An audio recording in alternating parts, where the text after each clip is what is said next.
So this wire transfer for $847,000 from your climate justice fund to your boyfriend's LLC, what was that for exactly? President Donald Trump's voice filled the Oval Office. He was standing behind the resolute desk holding up a bank statement looking at Alexandria Ocasio-Cortez like a prosecutor who just caught a defendant in a lie. Not angry, almost amused. The look of someone who knew he had all the cards and was enjoying watching the other person realize they had none. Silence. Complete suffocating silence. The kind that comes when someone realizes the walls are closing in.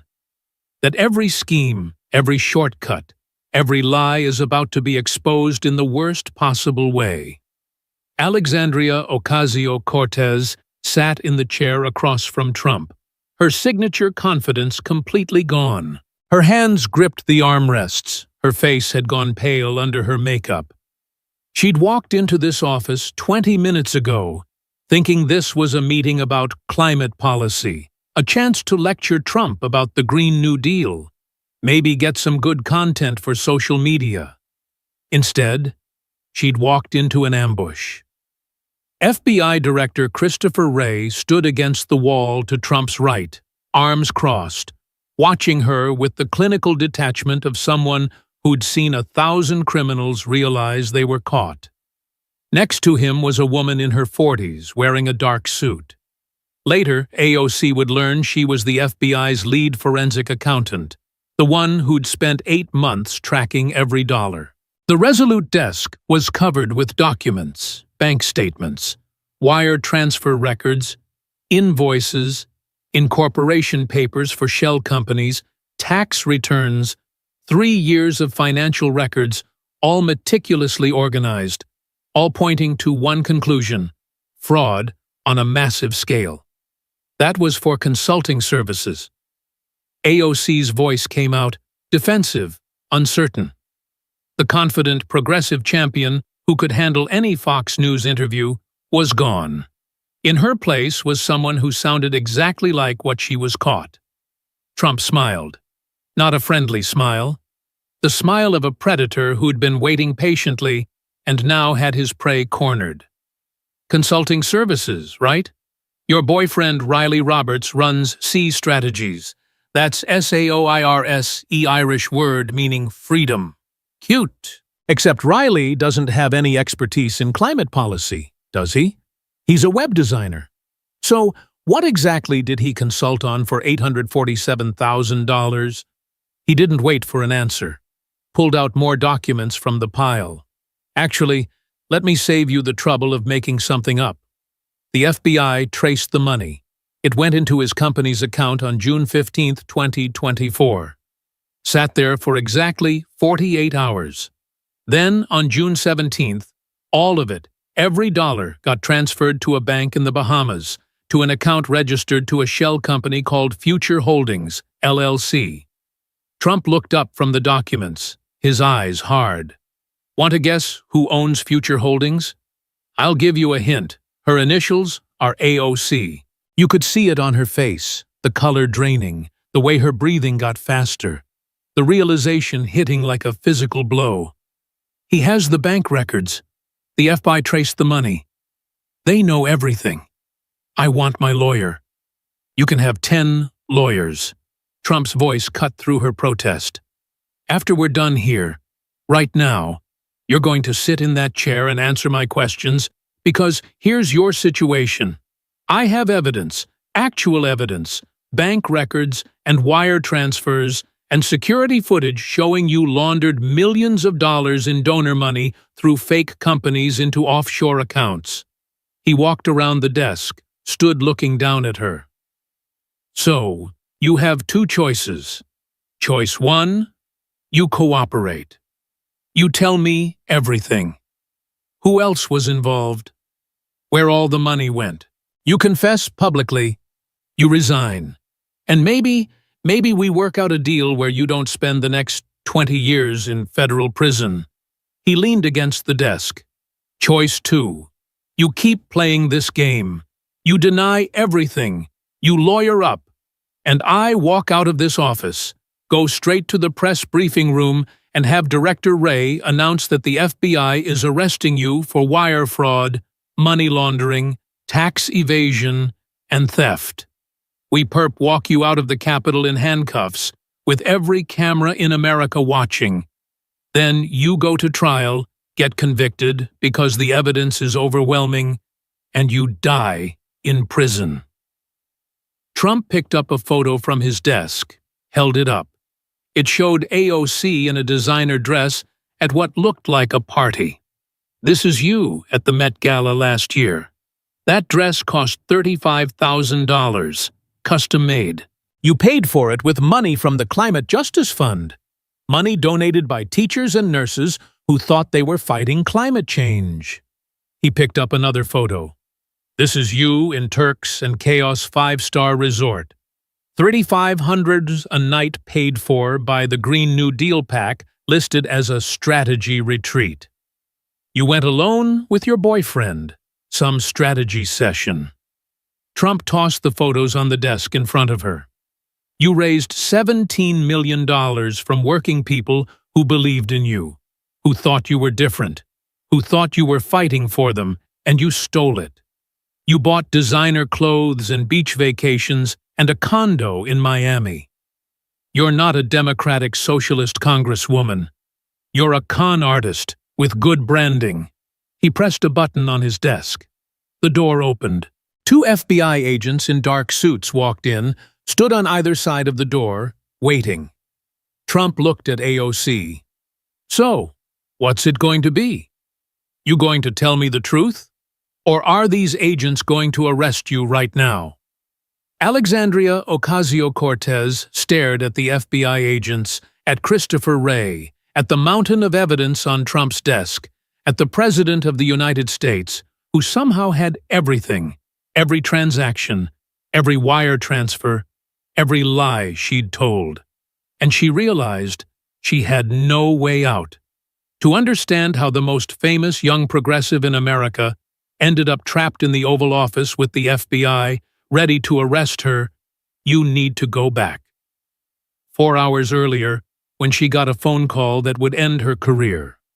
Tuesday morning, February 11th, 2026. Alexandria Ocasio-Cortez's congressional office in the Cannon House office building. The morning had been routine coffee with her communications team, a Zoom call with activists about the Green New Deal prep for an MSNBC interview later in the week. Her chief of staff, Marcus, knocked and entered without waiting. He looked confused. You're not going to believe this. The White House just called. AOC looked up from her phone where she'd been crafting a tweet about wealth inequality. The White House? What do they want? President Trump wants to meet with you today. 2:00 p.m. AOC's eyebrows went up. Trump wants to meet with me about what? Marcus shook his head. They said it's about your climate legislation, the Green New Deal. They want to discuss policy options. AOC laughed. Trump wants to discuss the Green New Deal. The guy who thinks climate change is a Chinese hoax. What's the real reason? I don't know, but they were very insistent. Said a car would pick you up at 1:30 and the president expects you at 2. They said to come alone, no staff, no lawyers, just a private policy discussion. AOC's communications director, Jen, had joined them. This is obviously a trap. He wants to yell at you on camera or something. Get a viral moment of him owning you. AOC considered. She'd been attacked by Trump before. Called a disaster, mocked on Twitter, had her policies ridiculed, but she'd survived everything. Turned every attack into fundraising emails and social media content. She had 8.4 million Twitter followers, a national brand. She was untouchable. Fine, she said. I'll go. Let him yell. I'll stand my ground, defend the Green New Deal, and tweet about it afterwards. This is actually good for me. Might raise $200,000 by tonight, just off the confrontation. Her team laughed nervously. They drafted talking points anyway. responses to potential attacks, social media strategy, standard preparation for what they assumed would be a hostile but ultimately survivable political meeting. What none of them knew, what they couldn't have known, was that while they were preparing talking points, FBI forensic accountants were in the Oval Office presenting the final results of an 8-month criminal investigation. That same morning, 3 hours earlier, the Oval Office had hosted a very different kind of meeting. FBI Director Christopher Wray had arrived at 8:30 a.m. with his lead investigator and a forensic accountant named Dr. Sarah Chen, formerly of the IRS Criminal Investigation Division. They'd brought 3 bankers' boxes full of evidence: bank records, wire transfers, incorporation documents, tax returns, emails, text messages, 8 months of work distilled into an airtight case. Trump sat behind the resolute desk, reading through the executive summary Dr. Chen had prepared. Every few seconds he'd shake his head or mutter something. Unbelievable. Can you believe this? She thought she'd get away with it. After 15 minutes, he looked up. Okay, walk me through it from the beginning. How did we catch her? Dr. Chen stepped forward. She was in her late 40s, sharp-eyed with the demeanor of someone who'd sent dozens of white-collar criminals to prison. Mr. President, we received an anonymous tip 8 months ago. Someone who'd worked on Ocasio-Cortez's 2024 campaign said the internal financial records didn't match what was being reported to the FEC. She pulled up a presentation on a screen that descended from the ceiling.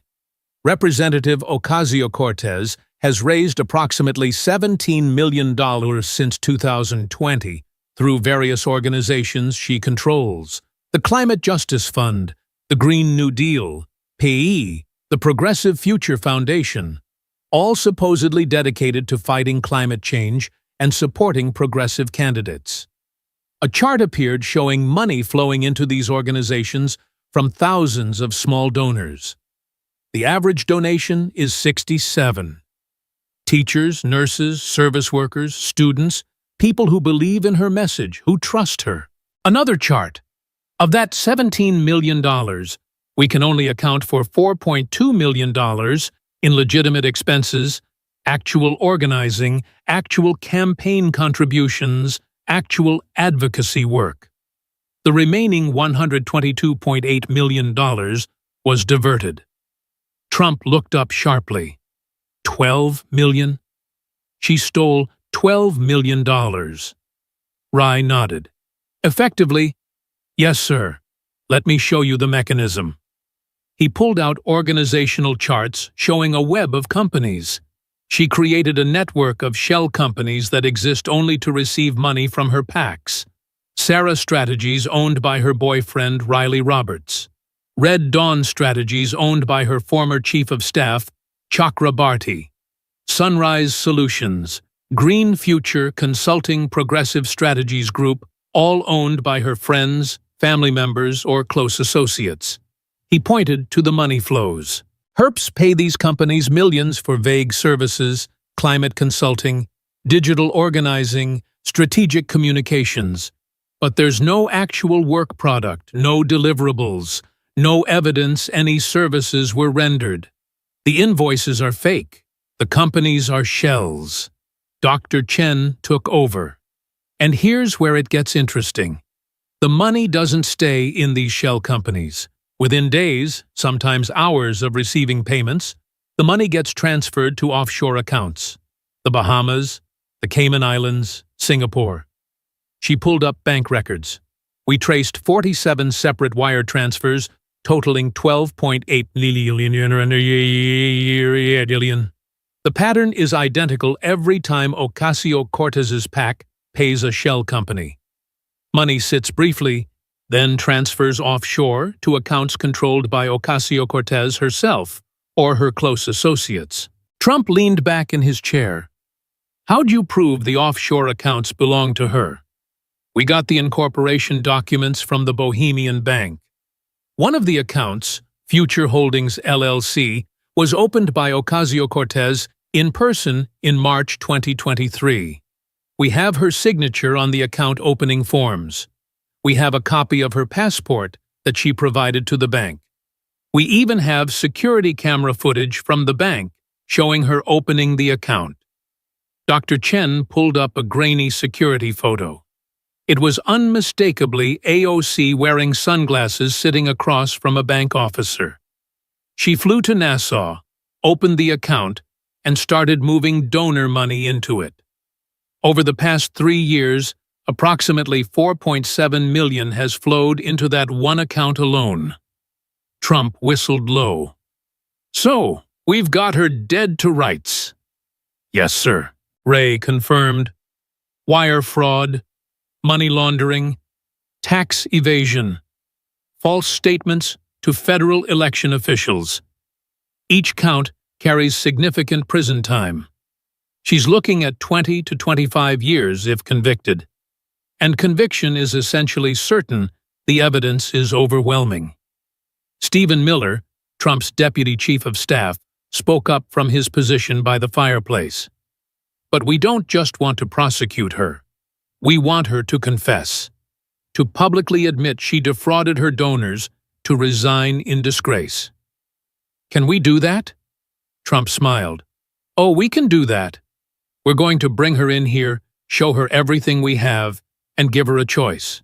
Confess publicly and resign, or get arrested on the Capitol steps and spend the next 20 years in prison. What do you think she'll choose?" "She'll confess," Miller said confidently. "She's young. She'll want to save herself." "Good." Trump looked at his watch. "She's coming at 2. Let's have everything ready.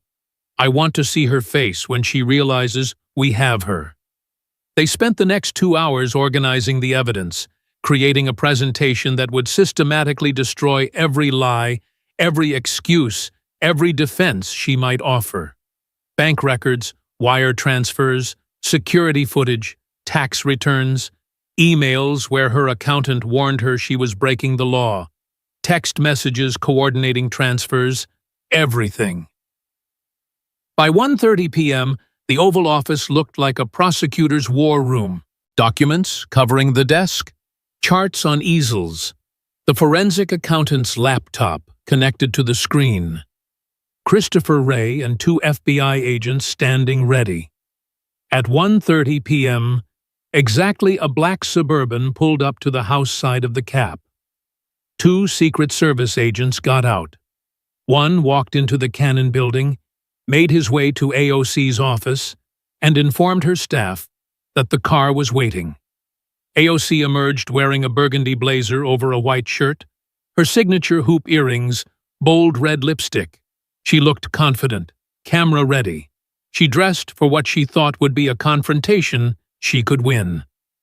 She had no idea what was waiting for her. On the ride to the White House, she tweeted, "Headed to meet with Trump, ready to tell him that climate change is real. The Green New Deal is necessary, and working people deserve a champion. Wish me luck." The tweet got 60,000 likes in 10 minutes. Her followers flooded the comments with support. "Give him hell. Don't back down. We love you." She smiled at her phone, already planning the follow-up tweets about how Trump had yelled at her, and she'd stood strong. This was going to be great content. The Suburban pulled up to the West Wing entrance at 1:55 p.m. AOC got out, straightened her blazer, took a deep breath, ready for battle. A Secret Service agent escorted her through the West Wing. Staffers stopped and stared as she passed. She thought they were staring because she was AOC, the famous progressive firebrand in Trump's White House. Actually, they were staring because they knew what was about to happen to her. Several had seen the evidence. They were watching a dead woman walking. Outside the Oval Office, Trump's secretary looked up from her computer.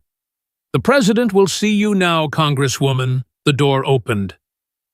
AOC walked into the Oval Office and immediately knew something was wrong. Trump was behind his desk, but he wasn't alone. FBI Director Christopher Wray stood against the wall, arms crossed. A woman in a business suit stood near the fireplace with a laptop, and the resolute desk, usually neat and organized, was covered with documents. Trump stood as she entered. "Congresswoman Ocasio-Cortez, thanks for coming." He extended his hand. She shook it, surprised by how normal it felt. "Please sit." He gestured to the chair across from his desk. "Want anything, water, coffee?" "No, thank you, Mr. President." She sat hyper-aware of Christopher Wray watching her. Why was the FBI director here? Trump returned to his chair, leaned back, steepled his fingers. "I wanted to talk to you about your fundraising, the climate stuff, the Green New Deal, PAC, the Climate Justice Fund. You've raised a lot of money." AOC kept her voice steady, professional. "Yes, sir. Grassroots donations from people who believe in taking action on climate change. $17 million. That's impressive. Where did all that money go?" And that's when she realized this wasn't about climate policy. This was about the money. And the FBI director was here because, oh God, they know Trump picked up a document from his desk. According to your FEC filings, you've paid about $12 million to various consulting companies. Let's talk about those companies, he read from the document. Sarasa Strategies paid $3.1 million over 3 years. That's your boyfriend's company, right? Riley Roberts, AOC's throat was dry. Riley provides legitimate consulting services for our organizations. What kind of consulting? He's a web designer. What does he know about climate policy or political organizing? He helps with digital strategy communications for $3.1 million. Trump looked skeptical. That's a lot of digital strategy. What exactly did he deliver for that money? Silence. Because there was no good answer. Riley's company had produced almost nothing of value. Trump didn't wait. He pulled out more documents. Red Dawn Strategies, owned by Curated Chakrabarty, your former chief of staff, paid $2.8 million. Sunrise Solutions, owned by your cousin, paid $9 million. Green Future Consulting, owned by a friend from college, paid $1.4 million. He looked up. Lots of money going to people you know personally. That's interesting. Director Wray, why don't you explain what the FBI found when they looked into these companies? Christopher Wray stepped forward. His voice was flat, professional, damning. "Congresswoman, we've been investigating your financial operations for 8 months. We've reviewed bank records, incorporation, documents, invoices, communications. Here's what we found." He pulled out organizational charts. "These companies you've paid millions to. They're shell companies. They have no offices, no employees besides the person who owns them. No other clients. They exist only to receive money from your organizations." He pointed to Sarah's strategies. "Your boyfriend's company has no physical location, no employees, no other revenue streams. It's a bank account and a fake business name. That's it." Another chart. Red Dawn Strategies. Same thing. When we asked Mr. Chakrabarty to provide evidence of the services his company rendered for $2.8 million, he invoked his Fifth Amendment right against self-incrimination. AOC felt sick. "These are legitimate businesses." "No, they're not." Trump's voice cut through. "They're fake companies you created to steal donor money. Let me make this very simple for you." He stood up, walked around the desk. "You raise money from teachers and nurses. You tell them it's for fighting climate change. Then you pay millions to companies owned by your boyfriend, your friends, your family. Companies that don't actually do anything. That's fraud. Congresswoman, that's theft." He pulled out invoices, spread them across the desk. "Look at these. $847,000 for climate policy consulting.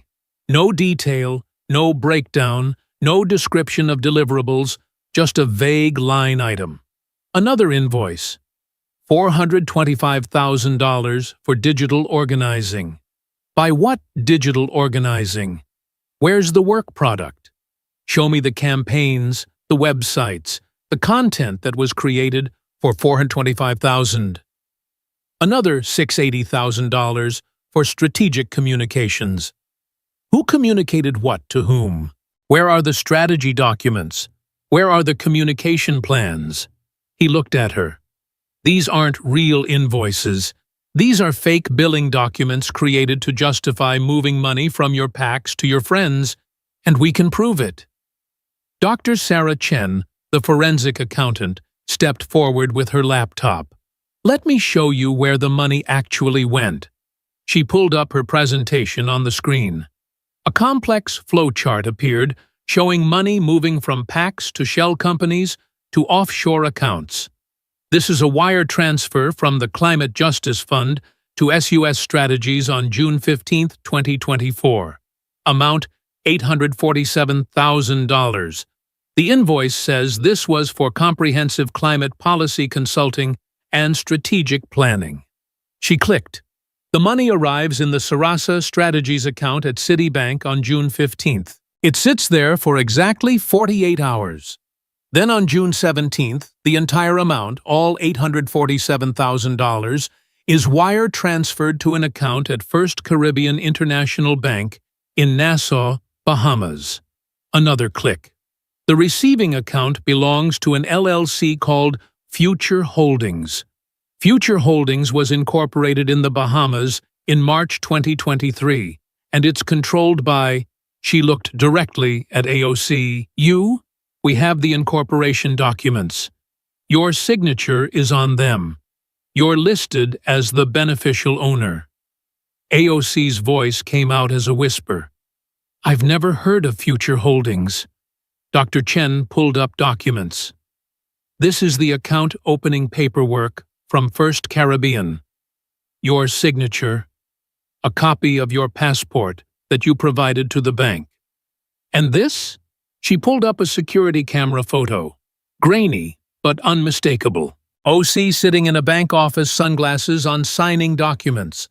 This is you opening that account in Nassau on March 14, 2023. The bank's security footage. You flew to the Bahamas, opened an offshore account, and started moving donor money into it. Trump leaned forward. You personally opened an offshore account and laundered $847,000 into it. That's not a mistake. That's intentional fraud. Dr. Chen continued relentless. And it's not just one transfer. We've identified 47 separate wire transfers over 3 years. Total amount $12.8 million. The pattern is identical every time Ocasio-Cortez's PAC pays a shell company. Money sits briefly, then transfers offshore to accounts controlled by Ocasio-Cortez herself or her close associates. She pulled up a summary chart. Of the $17 million you raised, only $4.2 million went to legitimate expenses. The other $12.8 million was laundered through fake companies into offshore accounts. You stole almost 75% of the money donated to fight climate change. Trump walked to an easel covered with a cloth. He pulled the cloth off, revealing poster-sized photographs. Let's talk about what you did with the money. The first photo showed AOC at the Met Gala in a stunning custom dress. This is you at the Met Gala, September 2024. That dress, custom made by Aurora James, cost $35,000, paid for by the Climate Justice Fund. Your accountant listed it as promotional expenses for public advocacy. He pointed to the dress. $35,000. That's more than half what a teacher makes in a year. And you bought it with money donated by teachers who thought they were saving the planet. Next photo. AOC on a beach in designer sunglasses and expensive resort wear. Turks and Caicos, July 2025. The Ritz-Carlton, $3,500 per night. You stayed 7 nights. Total cost $24,500. Paid for by the Green New Deal PAC, listed as a strategy retreat for climate planning. Trump smiled coldly. You went with your boyfriend. No staff, no climate scientists, no strategists, just you and Riley on a beach drinking cocktails. Some strategy session. More photos. AOC getting out of a Mercedes G-Wagon. Shopping bags from Louis Vuitton. An apartment building in Miami. Mercedes G-Wagon, $142,000. Purchased through an LLC funded by transfers from your PACs. Louis Vuitton purchases. We found receipts totaling $67,000 over 2 years. Handbags, luggage, clothing, all paid for with Climate Justice Fund credit cards. Condo in Miami Beach, $680,000. Purchased in January 2025 through an LLC. We traced the money. It came from the offshore accounts you'd been filling with donor money. Trump walked back to his desk. Your congressional salary is $174,000 a year. You have no other disclosed income sources. So explain to me how you afforded a $680,000 condo, a $142,000 car, $67,000 in designer handbags, and luxury vacations. Where did that money come from? He already knew the answer. He just wanted to hear her try to explain it. OC's voice was shaky. The condo is an investment. You can't use donor money to buy personal property. Trump's voice rose. That's embezzlement. That's theft. Those people gave money to fight climate change, not to buy you a beach condo. He pulled out more financial records. Your publicly disclosed net worth when you took office in 2019 was less than $10,000. You had student loans. You were broke. Now, 7 years later, you own a $680,000 condo, a $142,000 car designer clothes worth tens of thousands, and you've taken luxury vacations all over the world on a $174,000 salary. He leaned in. The math doesn't work, unless you were stealing donor money, which you were. Trump handed her a document with an IRS seal at the top. And then there's this notice of tax deficiency from the IRS. They've been auditing you for 6 months. Know what they found? He didn't wait for an answer. You didn't report any of the offshore income. The condo not on your tax returns. The car not disclosed. The $12.8 million you moved offshore. None of it reported as income. Dr. Chen pulled up tax returns. We compared your filed returns with your actual financial activity. You reported only your congressional salary, nothing else. But you received millions in unreported income from the offshore accounts. She showed the calculation. Total unreported income, $8.3 million. Tax owed at your bracket, approximately $2.9 million. Plus penalties for fraud, another $1.5 million. Plus interest, $400,000. Total tax liability, $4.8 million. Trump picked up emails, started reading. This is from your accountant, April 2024. Alexandria, we need to discuss the Bahamas account. This income must be reported on your tax return. The IRS will eventually discover this and the penalties will be severe. He looked up. Your response, don't include it. I'll handle it separately. But you never handled it. You just hid it and hoped you wouldn't get caught.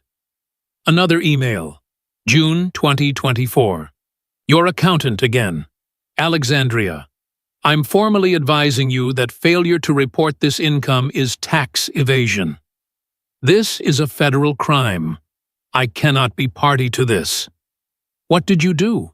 You fired him and hired someone who wouldn't ask questions. Trump tossed the emails on the desk. That's not a mistake. That's not an oversight. That's intentional tax evasion. That's a felony. Trump pulled out a different kind of document, a spreadsheet with hundreds of names. Let me read you some names. People who donated to your Climate Justice Fund. He read slowly, letting each name sink in. Emma Rodriguez, elementary school teacher in the Bronx, makes $52,000 a year. Donated $50 a month for 2 years. Total contribution, $200. She told our investigators it was money she could barely afford, but she believed in fighting climate change for her students' future. James Chen, emergency room nurse in Queens, works night shifts, donated $100 after every paycheck for 18 months, total $2,400. He said he wanted to do something meaningful about global warming. Maria Santos, bartender in Brooklyn. Your old job. She donated her entire tax refund, $500. She said seeing you in Congress made her believe regular people could make a difference. Trump looked up from the list. These people trusted you. They believed you were different. They thought their money was going to save the planet, to fight corporate greed, to build a better future. He picked up the photos of her at the Met Gala in Turks and Caicos with her luxury car. Instead, their money bought you designer dresses and beach vacations and a condo in Miami. You stole from them, from people who have less than you, from people who believed in you. He stood up, walked around the desk. You know what you are. You're exactly what you claim to hate.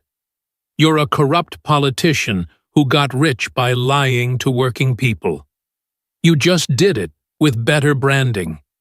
You slapped climate justice on it and thought that made it okay. He leaned against the desk, looking down at her. But theft is theft. Fraud is fraud. And you got caught. At her. Alexandria Ocasio-Cortez sat in the chair, her hands trembling. Everything Trump had said was true. Every document was real. The offshore accounts, the wire transfers, the luxury purchases, all of it. She'd thought she was being careful, thought the shell companies and offshore accounts were untraceable, thought she'd never get caught. She'd been wrong. Trump walked back to his desk, sat down. His voice got quieter, more businesslike. Here's where we are. I have bank records proving you laundered $12.8 million through fake companies into offshore accounts. I have security footage of you opening those accounts. I have your tax returns showing you hid millions in income. I have emails proving you knew you were breaking the law and did it anyway. He gestured to Ray. Director Ray has 2 FBI agents waiting outside this door. I can have them arrest you right now. Right here in the Oval Office. We'll walk you out through the West Wing with every camera in America watching. You'll be arraigned tomorrow, held without bail because you have offshore accounts. You're a flight risk. Trial in 6 months. And you will be convicted because the evidence is overwhelming. He paused. Federal sentencing guidelines for wire fraud, money laundering, and tax evasion. At this scale, you're looking at 20 to 25 years in prison. You're 36 years old. You'll be almost 60 when you get out. Your entire life gone. He opened a drawer, pulled out a single sheet of paper, placed it on the desk between them. Or, option 2, you hold a press conference today, right now. You read this statement. You confess everything. You admit you defrauded donors. You resign from Congress. You agree to plead guilty to 1 count of wire fraud. We'll drop the rest. You'll get probation, no prison time. And you agree to pay back every dollar you stole, plus penalties. Total repayment, $18 million. AOC stared at the statement. I don't have $18 million. You'll sell the condo, sell the car, liquidate the offshore accounts, get a loan for the rest, work the rest of your life to pay it back if you have to, but you will pay back the people you stole from. He leaned forward. And one more thing. You sign an NDA. You don't write a book about this. You don't do interviews. You don't go on some redemption tour. You confess. You pay back the money. And you disappear from public life forever. Trump picked up a pen, held it out. Those are your options. Confess and rebuild your life, or fight and spend the next 25 years in prison. What's it going to be? Silence. Long, terrible silence. Finally, AOC spoke. Her voice was small, broken. What do you want me to say? The truth. Tell me why you did it. More silence. Then, I wanted nice things.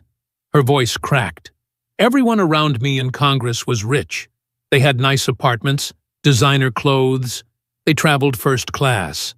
I was still shopping at H&M and taking the subway. I felt like I'd made it to the top, but I was still living like I was broke. So, you stole? I borrowed. I was going to pay it back. With what money? Trump's voice was hard. You were never going to pay it back. You were going to keep stealing until you got caught, which you did. Tears were running down AOC's face. Now, I made a mistake. You made 1,000 mistakes. Every wire transfer was a choice. Every fake invoice was a choice. Every time you bought designer clothes with donor money was a choice. You weren't confused. You weren't desperate. You were greedy. Trump stood up, and now you're caught. So decide. Confess and take your punishment, or fight and go to prison for 2 decades. He pressed the button on his desk. The door opened. The 2 FBI agents stepped inside. Handcuffs visible on their belts. Last chance. Congresswoman AOC looked at the agents, at the handcuffs, at the confession statement on the desk. At her entire life about to end one way or another, she reached for the pen. I'll confess. Trump slid the statement toward her. Read it. Every word. Then sign it. She read through tears. I, Alexandria Ocasio-Cortez, am resigning from Congress effective immediately. I have engaged in serious financial misconduct related to fundraising for climate causes. I misappropriated donor funds for personal use. I created fraudulent invoicing schemes through shell companies. I moved money to offshore accounts to hide it from donors and from tax authorities. I made luxury purchases with money that was donated to fight climate change. I lied to my donors, to my constituents, and to federal election officials. I am deeply sorry for betraying the trust of people who believed in me. I will be pleading guilty to federal charges and will repay all funds with penalties. She signed it, then signed the NDA, then signed the plea agreement. Trump took the documents. Press conference in 30 minutes. You'll read this statement at a podium in the press briefing room. Word for word. No deviations. Then you leave Washington and you never come back. He looked at Ray. Director, make sure she doesn't try to run. 30 minutes later, Alexandria Ocasio-Cortez stood at the podium in the White House press briefing room. The room was packed. Every reporter in Washington had dropped everything when they heard AOC was making an unexpected announcement at the White House. She looked different. The confidence was gone. The fire was gone.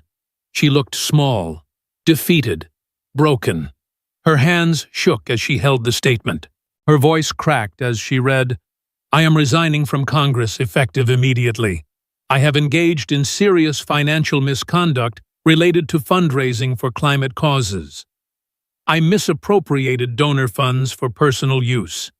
I created fraudulent invoicing schemes through shell companies. I moved money to offshore accounts to hide it from donors and from tax authorities.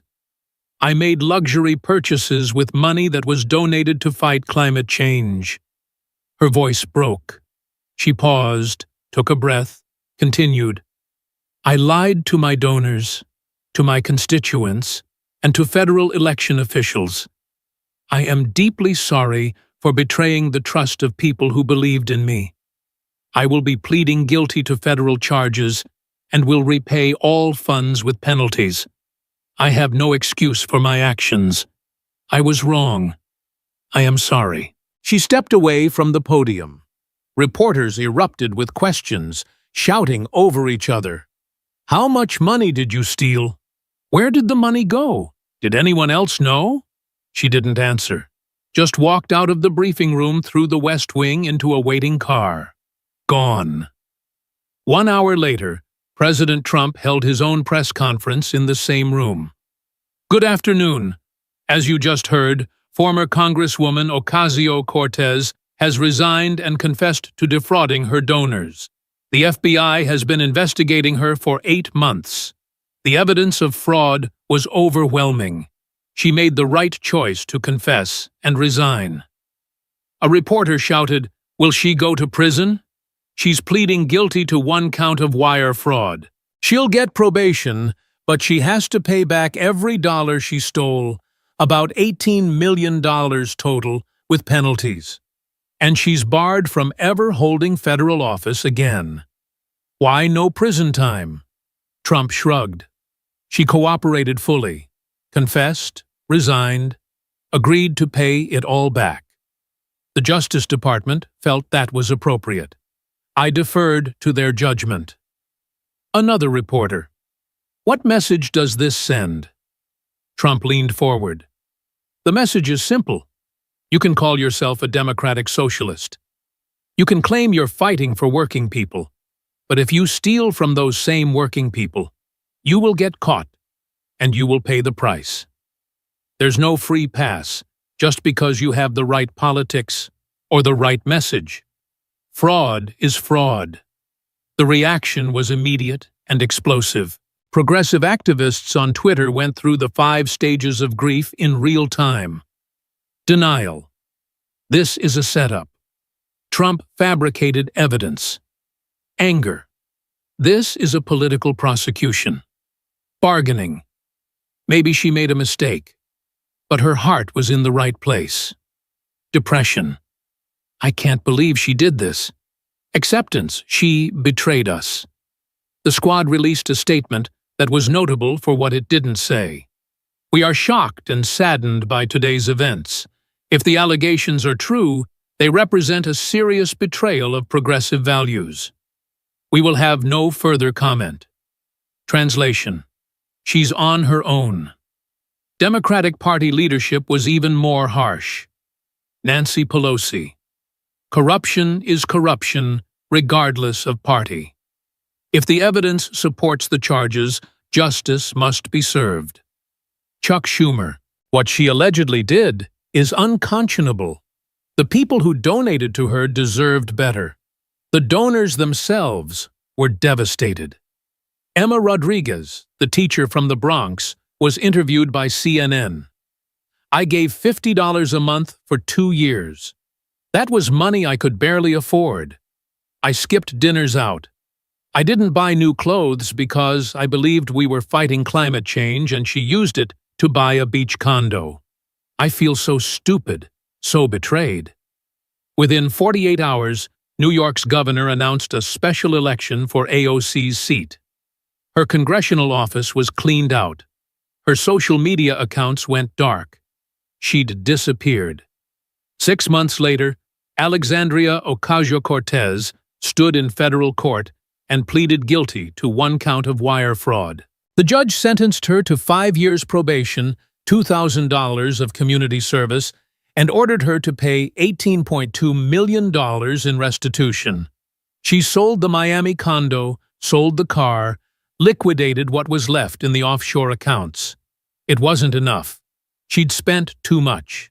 She took out loans for the rest loans she'd be paying off for decades. She got a job at a small nonprofit in upstate New York. Low profile, quiet work. She kept her head down, never gave interviews, never spoke publicly about what happened. Her Twitter account, which once had 8.4 million followers, posted one final message. "I am deeply sorry for my actions. I betrayed people who trusted me. I will spend the rest of my life trying to make amends. I have nothing else to say." Then silence. The political world moved on quickly. There was always another scandal, another story, another crisis.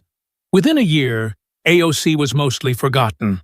a cautionary tale, a punchline. The progressive, who turned out to be just another corrupt politician. 2 years later, a political science professor at Columbia published a book about her rise and fall. The final chapter was titled The Fraud Behind the Brand. The conclusion read, Alexandria Ocasio-Cortez understood something fundamental about modern politics. Authenticity sells. People don't just want policies. They want to believe in the person selling the policies. They want someone who seems real, genuine, relatable. AOC mastered that performance. The bartender who became a congresswoman. The democratic socialist who wore affordable clothes and took the subway. The fighter for working people who wasn't corrupted by wealth or power. But it was a performance. Behind the authentic brand was someone who wanted exactly what she claimed to oppose: wealth, luxury, comfort. Someone who was willing to steal from the very people she claimed to represent in order to live the lifestyle she envied in others. The tragedy isn't that she was greedy. Lots of politicians are greedy. The tragedy is that she convinced millions of people, good people, struggling people, that she was different, that she was on their side, that their small donations would change the world. And when they discovered she'd been lying to them, stealing from them, betraying them the entire time, it didn't just destroy her career, it destroyed their faith in the possibility of honest politics. That's the real damage she did.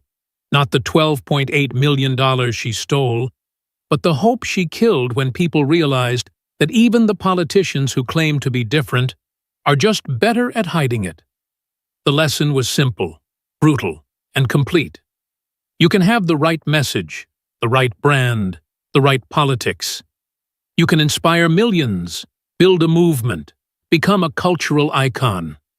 But if you steal from the people who believe in you, eventually you'll get caught. And when you do, the fall is absolute.